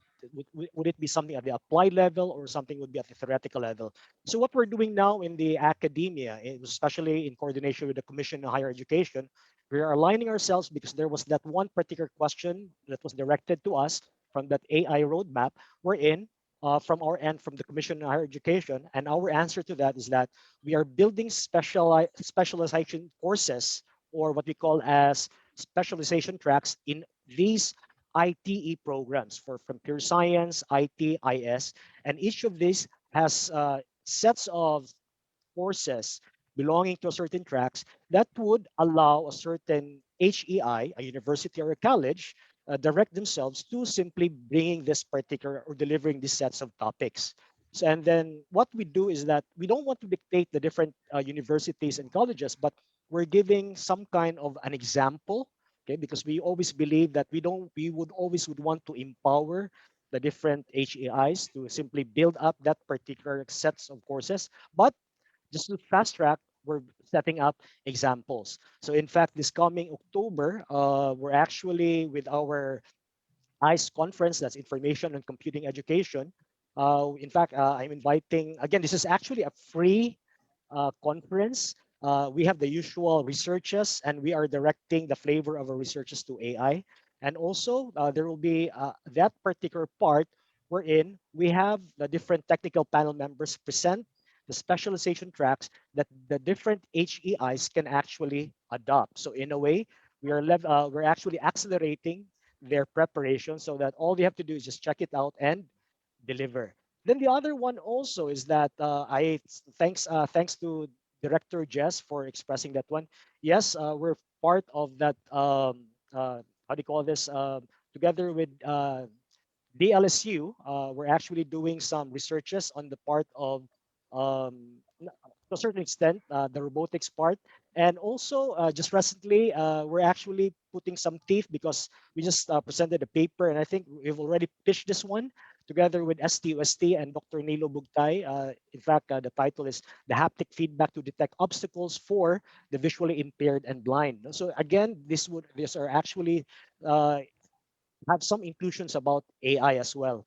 But what I would like to put on the table right now, and I don't want to put Director Jess on the spot, although right now I'm putting him on the spot. We have actually a proposal regarding that Center for AI slash Big Data Analytics and IoT. There is just some issues regarding our previous project that we need to work out, but probably there can be some kind of ironing that we can do or rubbing a bit of some elbow, but how do you call this, officially and legally for that, so that we can actually proceed with this particular Center for AI. This was a proposal that we sent in 2018, and this is part of the NICER project. In fact, Undersecretary Guevara saw this one, and we had a discussion in 2019, just before, or 2020, just before the pandemic.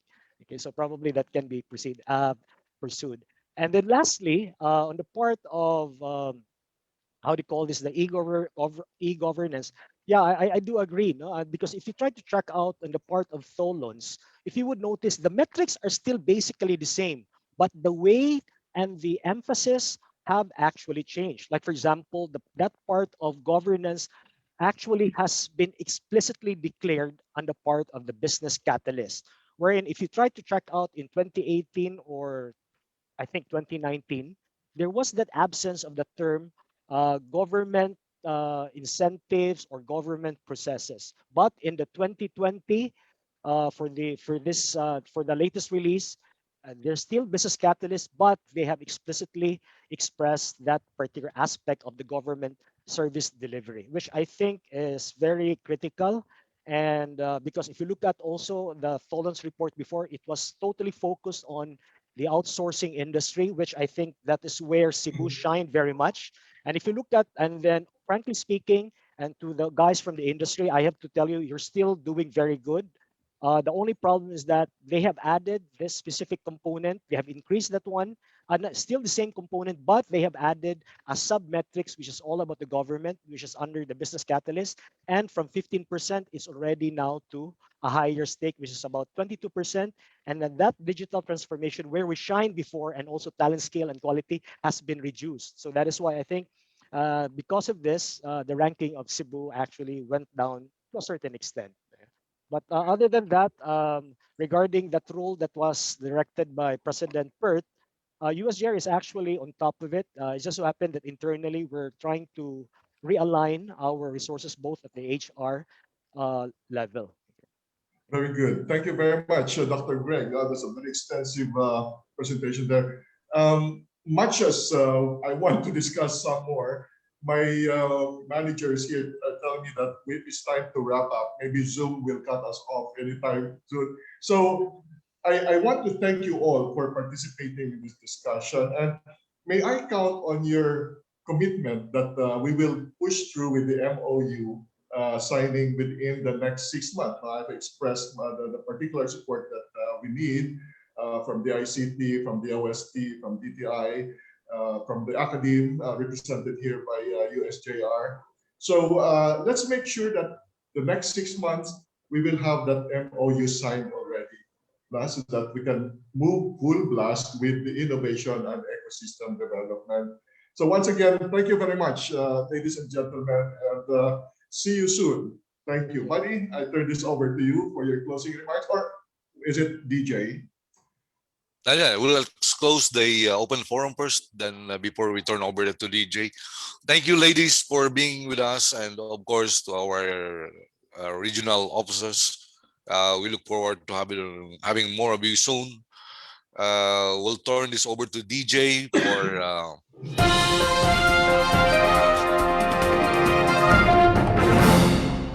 You were not able to finish that, Buddy, but yes, you are welcome. And thank you also, Pert, as well as our panel of experts from the industry, academe, and the government.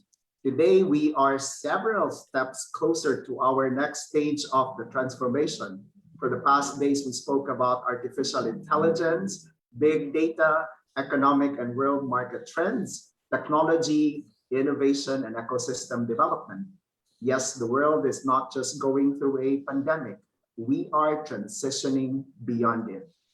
To those who are with us in Zoom and those watching us live on Facebook, prizes from Converge IT Solutions, Globe, Cebu Safari await our raffle winners.